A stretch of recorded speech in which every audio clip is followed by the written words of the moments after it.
All right, in this video we're going to be painting this bathroom over here to match, well, all of this is one bathroom. We're going to be painting the toilet portion. There's a toilet behind the corner there, and we want to match that kind of beige tan, get rid of that and change it into this nice kind of sky blue color.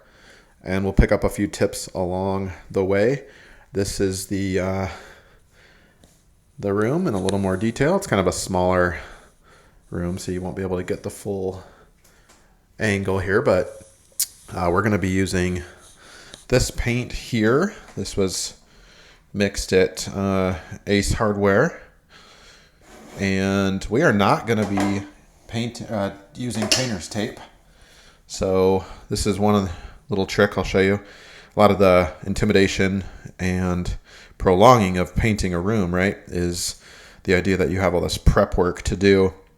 And a lot of that prep work involves using this painter's tape to do basically all of your trim, your baseboards, your door trim. Get a better look here. Right, kind of putting tape all up and around your door jambs and whatnot.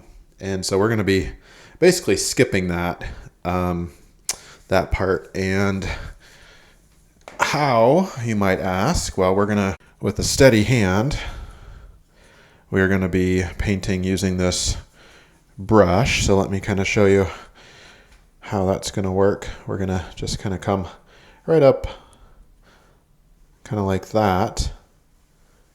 And we might get a couple little brush strokes on the trim, and I'll show you another little tip when we're all done painting. If you do have some imperfections that you actually kind of didn't go behind, look at that. That's the goal. We're going to try to get that brush slightly kind of behind that trim line. There's a little gap there you can see.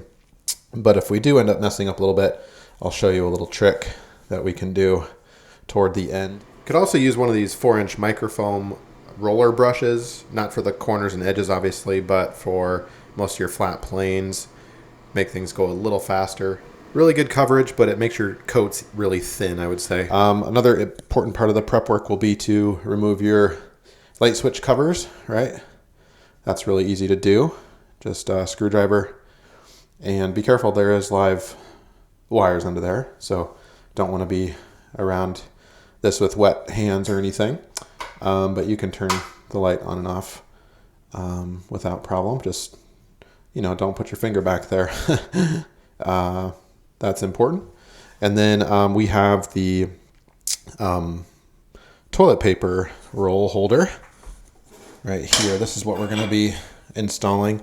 It's a brush nickel, and that's important to take off the old one before you do any prep work. We're actually replacing this.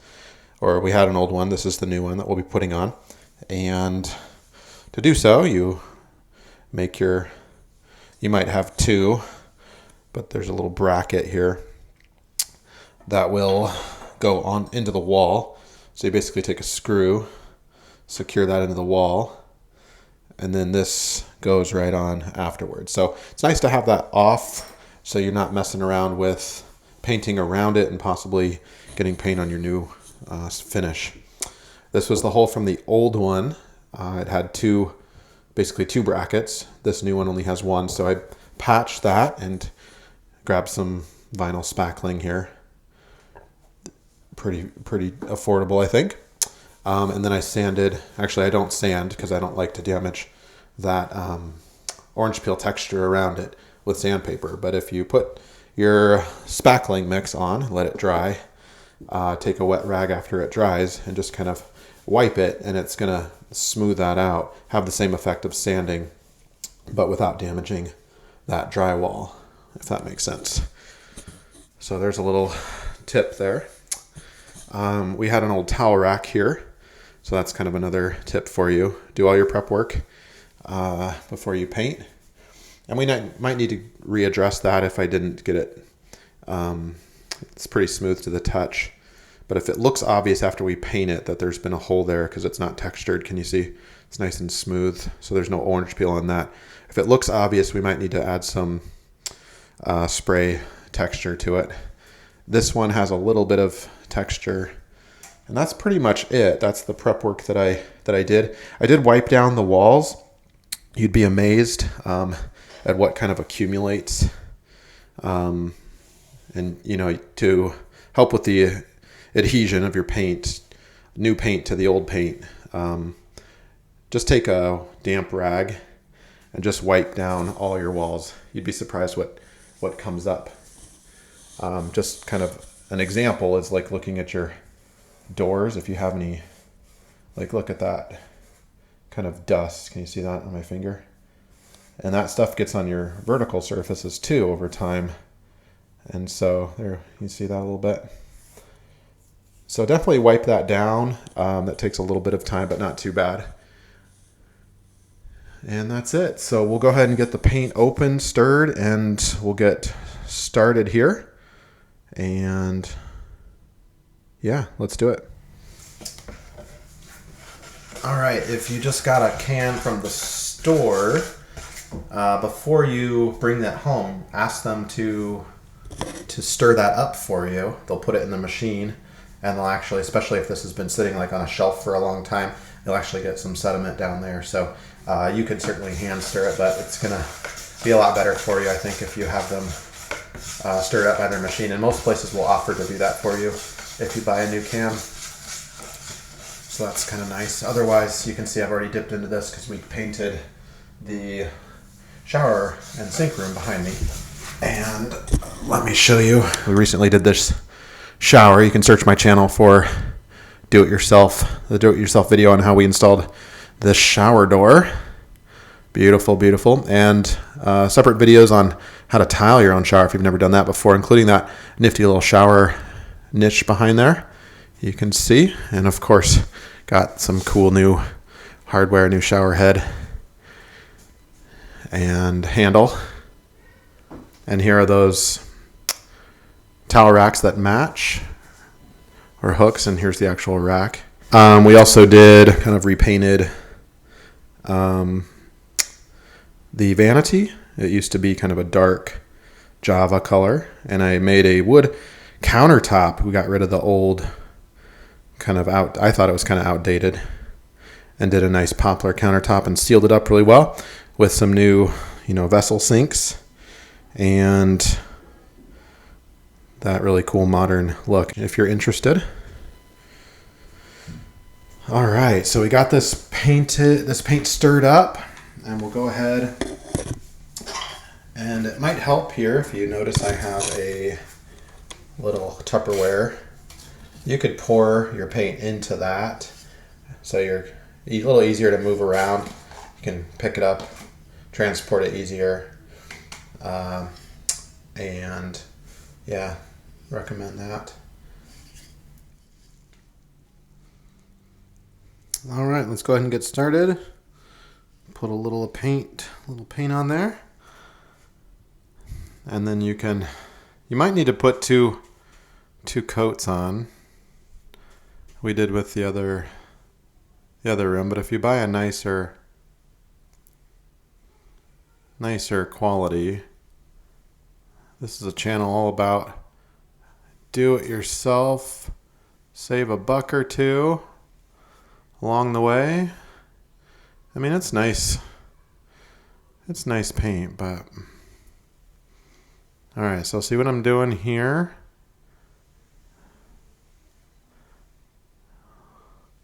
Kind of a steady hand. I like that angle because you can control it a little bit more. And we're just going to kind of get it seated behind that trim just a little bit.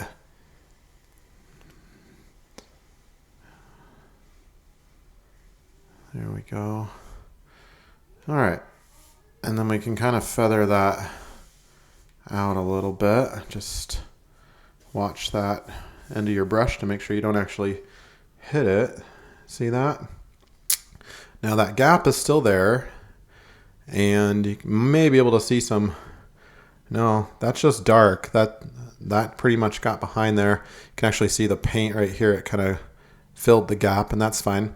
Once we're all done here, I'll show you a little trick that's going to make that nice and seamless give it a real professional look. I think you'll like it. So let's continue though. We'll just finish the perimeter like that. And then I'm going to basically be, doing this, but get my first coat on. So let's fast forward a little. Now, as you're brushing this, as you're painting, take note that this orange peel does create, it's textured, right? So if you don't paint really well and go over it with several passes, you might actually have original paint showing still. So, if you only do this, check that out, or even back like this, you'll still have some gaps that maybe your eye won't be able to detect until it's dry. So what I like to do is kind of go like this, and this, hit it from a variety of angles to ensure that those gaps or that orange peel, that texture is truly covered, right? And you don't want it to be too thick in spots. Obviously that's a problem, right? So get it thinned out, spread it as long as it'll go. And again, we might need to do another coat. You can see, for example, we've got some original showing a little bit still. We'll see how it looks when it dries up. But I mentioned earlier that these might be preferable as well, these little microfoam brush roller things, for possibly better coverage. If you're interested in that, I'll put a link down below. Honestly though, I prefer the manual control of an actual brush. And another reason why I don't like tape, or I avoid it when I can, is when you go to pull off the tape, sometimes if you get a too thick of a coat on, you're gonna pull off some of the new paint, and that's really frustrating. Or maybe the tape gets like stuck, you paint over it and it's kind of stuck on there and you have to scratch at it. That's super annoying. And it basically, long story short, I end up spending a lot more time with, prepping it and then cleaning up after the tape. Some of it pulls off pretty well, pretty easy, but sometimes not. And maybe that's a testament to my do-it-yourself style.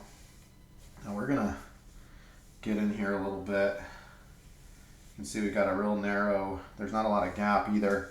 There is over there, so that'll be easy to get behind. The wall kind of bows, you can see. But right here, I'm pretty much doing it by hand, and I'm just being careful. And that's fine if I get a little on there. I have white baseboard, so the trick that I'm going to show you later, basically white on white, I'll show you what I do. I'm going to be putting some caulking on it. It's going to give it a nice clean polished look. But obviously you don't want to get your new paint on there as much as possible. See that? Look at that, one hand. We're doing pretty well. So just focus, take your time, and I think you're going to be happy with that. All right, a couple of things. Turn a fan on or open a window if you're dealing with some fumes in your paint. I think most paints interior are pretty low VOC, but still always a good idea. I have the bathroom fan turned on. Also, as you kind of approach the top of your door, you can be a little less careful kind of right here, right? Because few people are that tall, they're not going to be able to see those brush strokes. Whereas if you're, painting along this line, you really want to be careful not to get any brush strokes on this piece if you can help it. As far as the line, the corner, interior corner here, just be really careful. I don't really have a trick here besides just a steady hand. My caulking trick that I'll show you soon on the baseboards doesn't really apply here. So very carefully, we're just going to try to cover up that old paint as much as possible. And this is why I love that angled brush. Look at that control. Is it perfect? Probably not perfect, but this is a professional job before that was done. This original beige, and it's nice, but you can see some imperfections as well. I think they probably hand painted, especially along that corner right there. So, you know, there's a degree of, if you can get it 98%, that's going to be good. So I'm just going to continue doing that along that corner, then we'll proceed with our second wall right there. Alright, if you are painting around a toilet, no need to, in all likelihood, no need to remove the actual toilet. You should be able to slide your brush kind of back there, kind of like backsplashing behind your kitchen counter. Are you going to backsplash behind the stove, behind the fridge? Probably not, just wherever it's in the visual line, right? And a few people probably stand back over there, so that's going to probably be good enough. Obviously get your brush back there as close as you can, but we don't want to actually get paint on the toilet itself, obviously, so let's keep moving. And as you fatigue, don't forget to take some breaks, stretch out your hand muscles because they will cramp if you don't do this often. And another little tip is to actually kind of do a figure 8. It's going to be really efficient. Remember what I was talking about earlier about your texture on your wall not being able to, see that? Doesn't fill in super well, requiring multiple passes. And if you're really using those small muscles in your wrist to kind of get in there, that could be quite inefficient for your stamina here. So I recommend kind of a figure 8 approach as you start to fatigue. Look at this. It's going to help backfill that texture really well in a way that's efficient for your hand muscles. So consider that kind of figure 8 technique here. All right, little check in here. Looking good so far. We're just over halfway done with the walls. You can see this stuff starting to dry, and we can definitely see some. So we'll need 2 coats for sure. Avoid it if you can. Buy a 1 coat only. I'll try to put some links down below for some recommended 1 coat only paints.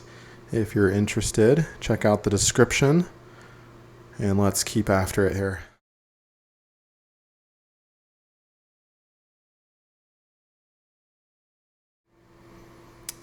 All right, notice I kind of did the little pro tip here. If you do the perimeter first on all of your walls, in other words, most of your detail work, right, baseboards and interior corners, as you fatigue, you're going to really thank yourself for doing that because, working outward and then working your way inward is going to require less work, right? All your detail work requiring the most attention and most energy, right? Do that first, and then I think the rest will go a little easier for you. Whereas if you start in the middle and you start fatiguing, your detail work might be a little sloppy because your hand muscles might be a little sore, or you might be shaky or something, right? So that would be a tip. Also, if you get paint on your tile, it just wipes up with a wet washcloth. You can pick it off if it ends up drying. And obviously, if you have floor other than tile, you want to make sure you put down some plastic before you start. Like if you have carpet or something, definitely cover up because you will get some splashes, and as you go along, you can see some small drips here and there. That's from the paint can, obviously. And then, of course, don't get that in the grout if you can help it. Should still clean up, but extra little bit of scrubbing possibly. So that would be another tip. We've got one of these hole patches covered, and you can see we're looking okay. I think we can get away with not adding extra patch or extra texture to that. We'll see how this one turns out though. And let's keep going. And if this is your first time joining my channel, welcome, welcome.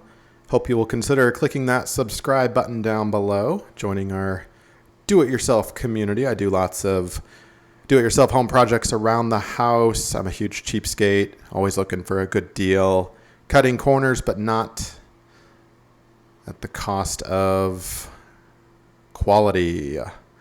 So, for example, I did this project myself and walk you through it step by step. Master shower renovation. So, but I do lots of home projects, like I said, lots of home product reviews, basically anything that I deem will make your home kind of a better place. Most of my recommendations, if not all of them, are personally owned by me, tried and true. So hopefully I can earn your trust there. And yeah, welcome, welcome.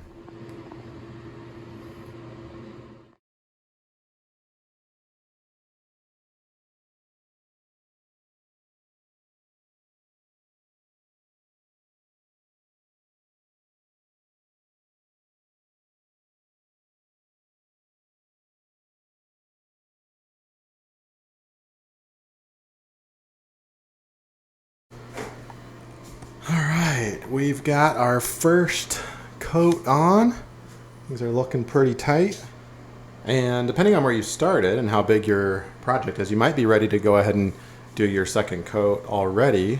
In other words, just bust it all out at once, right? Here's where I started, and I did my second wall, my third wall, and my fourth wall over here. You can see it's still, I don't know if you can see that, but it's still wet over there.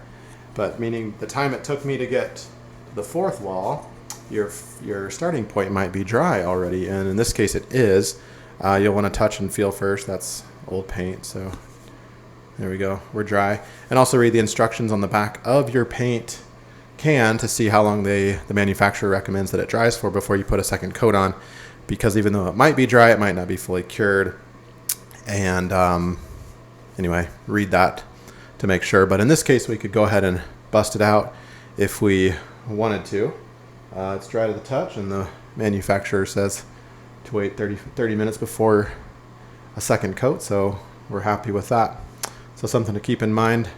Or if you need a break, you can come back to it a few hours later or the next day or whatever. So now if you waited too long in between your first and second coat and you let your original brush dry out, the bristles, depending on how well you clean this, the bristles might be a little rigid. Can you see that? It's not super, it's soft, but there's still some dried paint on there. So what's going to happen is if you apply your second coat, it's going to act like a scraper in a ways, and it's not going to provide you full coverage. So you might want to switch out to a new brush. And again, the micro foam brush roller works really well too.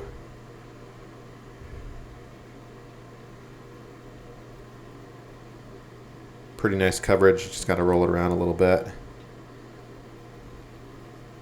Virtually no streaks, which is nice. I couldn't imagine painting full time. I wouldn't necessarily like it, but the thing about painting a room is you really have to shut off your life, right? You can't be in a hurry.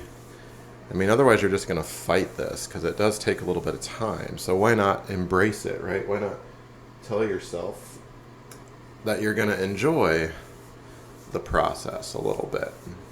When else do you get time to just do this and control the heck out of something, right? Kind of be alone too with your thoughts.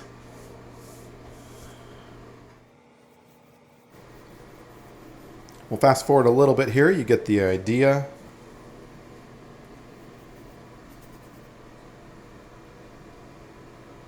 Got to keep that end of the brush in your line of vision. So once you don't see that end of the brush, you're going to make a mistake there along that baseboard. Figure 8 style. Very effective. Again, make sure you can see the end of your brush. If your hand's blocking your view, you're going to mess it up.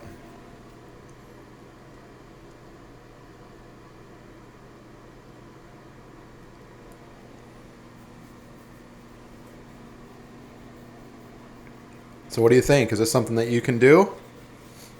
Did these tips help you a little bit? If yes, hit that like button below and consider subscribing to our growing community of DIYers. I put out videos every week or so, solving problems around the house DIY style and also recommending home products. Now the only thing left we have is to, of course, put on the electric outlet covers, but also deal with those kind of unsightly gaps and possible mistakes that we made along the door jamb and the baseboards, any trim. And to do so, we are going to not use 100% silicone, nor are you going to splurge for some fancy, Loctite, poly something. We are going to use good old-fashioned paintable stain. I will put links down below for the stuff that I like. You can see the brand right there. This is at the hardware store. It's super cheap, like $1.98 for a container. And this stuff is basically pretty liquid-like, meaning it's not sticky. It wipes away really clean with your finger with water. And what the trick is here, and I've been teasing you all along, I realize, and so the final moment is here. We are going to be applying a little bit of white paintable caulking to the top of the baseboard. And then we're going to take our finger, and you don't want to wait for it to dry. You're going to have a problem. So immediately wipe your finger clean and get a rag if you need to. And you are going to fill that gap with a white paintable caulk. All right, just like that. Let's take a look again. Look at that thick gap there. And our brush pretty much pushed most of the blue underneath there, but we can still see maybe a little brown the thicker the gap, right? The original paint. And just generally a darker area. So again, we will apply like this. I've got kind of an older thing of caulking here, so it's jamming up on me. There's some dried caulking along the tip that keeps getting pushed forward. So the idea is it comes out a little faster than that. Get yourself a new bottle if you need to. But you saw me apply it. You can do it in kind of clumps and immediately before it has a chance to start to dry. And the thinner it is, the faster it'll dry, right? Take your finger and you want to do one long pass as possible to avoid transitions or interruptions as you smooth that out. Okay, take a look one more time here. And you can do a couple, several passes if you need to. And then any excess that's coming along the baseboard, or even you can even run your rag again over the top of it, and that's going to wipe away so that white caulking isn't accumulating on your freshly painted. Obviously the paint's dry. And you could certainly have the option of painting over it with blue again if you have faith in your sturdy hand, right? You can do that straight line, but I generally don't. I wipe it really thin, just like this. I just want enough in there to cover that gap, and it should not accumulate on the wall at all. So I don't really need to paint over it. If any is accumulating on the blue wall, it's going to be a feathered, kind of super thin, a natural transition almost that I think looks really nice. And I'm going to do it here as well. I'm not going to do it on the top of the door jamb, just the side. We'll fast forward a little bit here since you saw the technique earlier, but the same idea. Just get some clumps on there and immediately, before it dries up on you.